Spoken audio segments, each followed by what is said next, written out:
my mum has the C word. She won't actually let us use the word, but she's really struggling right now. So I thought maybe I could create a vlog for my mum.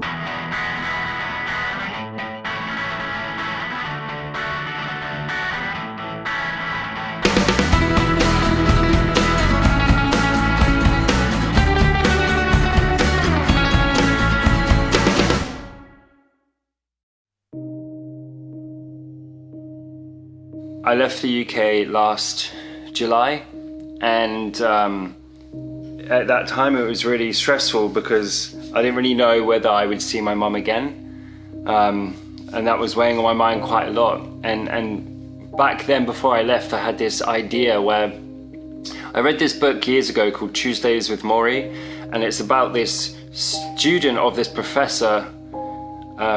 The professor is also, I think he's dying of an autoimmune disease. So this was his favorite professor, and I think, if I'm right in saying, the guy's life had not been going good. He had been having a bit of a rough time. So he decided to go and see his favorite professor again to get life lessons from him.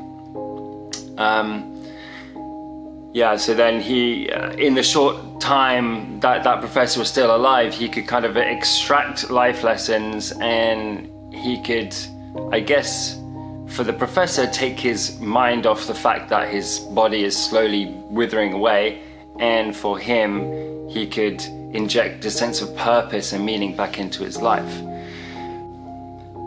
And at the moment, I see that my mum, it was really crazy, like before she got a second letter from the hospital, I remember I went round her house and I hadn't seen her so healthy-minded. She was just a different person. She always had this thing where her parents died really young.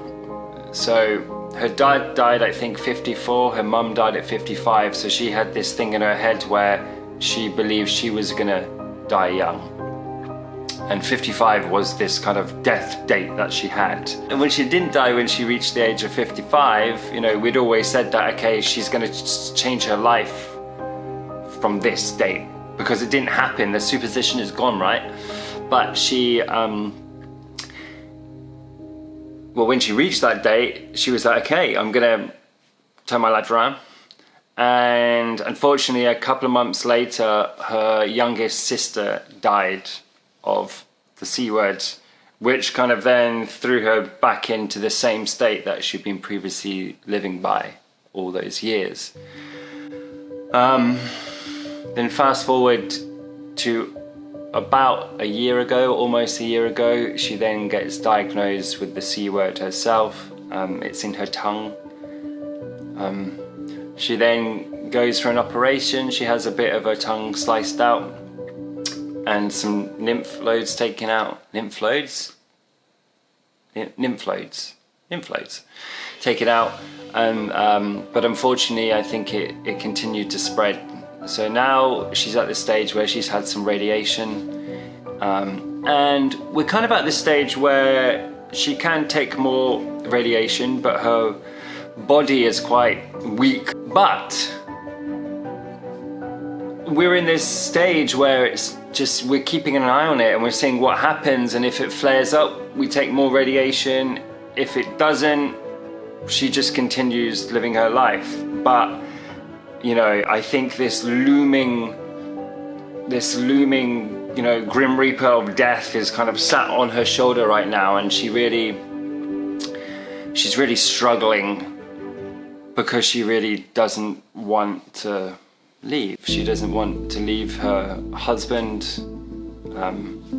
who's just been incredible during this time, and you know, if you're going to all the doctor's appointments and the hospital appointments and you're kind of writing this thing together, like, I mean, he is so tightly interwoven into her, you you know, her mental state and how she's doing right now. I mean, she's going through everything, but he's also going through everything. So, I mean, I can imagine that, you know, they're in this kind of mission together. This like, and she, you know, that's probably made them even stronger than they are. So of course she doesn't want to leave, because now she's probably feeling like the strongest connection she has with her husband after these years, because they're going through this together. So I think that is also exacerbating the feeling of that she just doesn't want to leave this planet. And of course she's scared. I mean, who wouldn't be scared in this situation? And I can't imagine it, and a lot of me doesn't want to imagine it. And I was kind of thinking that, you know, when I was in university studying journalism, I did this therapeutic film project where I gave an anorexic a camera for 40 days and 40 nights in the hope that she could use the camera as a diary, as a friend, you know, and she could record her deepest thoughts and take it on adventures. And the hope was that, well, the hope was, I did. I would get the footage back, I edited it into something, and then I played her the footage back so she could kind of take that step back just to see, whoa, that's how I live life, and this is my relationship with food, and maybe that's not the healthiest thing. It's just because you're in it, you can't see it, right? So I thought maybe I could create a vlog for my mum, where, because her mind right now is so entrenched in what may be coming down the road and everything she's gonna miss and everything she's not gonna be around for, but maybe I can create something now, because we don't know how much longer she has. Apparently it is a pretty aggressive cancer, but you know, sometimes people live for years, sometimes people don't live for years. So I thought a few things, like, so I thought that maybe these vlogs could be an escape for her, just to take her mind, because she's sat there in her house every day, she's got the TV there, and she's got her husband, and you know, my mum loves to worry. She's a born mother. All she does is worry about everything, so it's gonna be playing on her mind. So one, if I can do these blogs, and there'll be a great distraction for her. Two, like, if I can show her other people. I mean, for example, in Vietnam in the morning, as you go down there, and it's just a sea of old people, probably above at least the age of 60, you know, there's some 50-year-olds too, who are just like working out on the beach, jumping in the sand. I don't know, I've never seen it in any country I've been to apart from Vietnam, but like in the morning it's absolutely packed from about 5 a.m. to 7 a.m, packed full of people who are just exercising, all elderly, having breakfast together, frolicking, working out, just chatting, fishing, all these things. So if I can just show her other people, maybe her similar age, or just other people enjoying life itself, it might maybe give her a boost to think that, you know what, even though I don't know how much time I have, I can think to fill it with things I would like to do and really live my life to the fullest while I still can. So that's the second one. Three, because I've been living away for so long, and you know, often I visit England once sometimes it's 2 years, every year, every 2 years. Like, I'm close to my mum in the sense that, you know, we're very similar characters, and I just love her for her humor and for her weirdness, and she's just got such a positive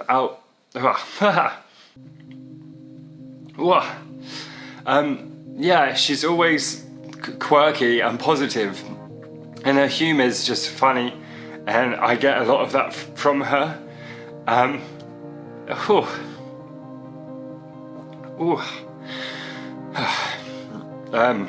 Yeah, I've always admired that about her, and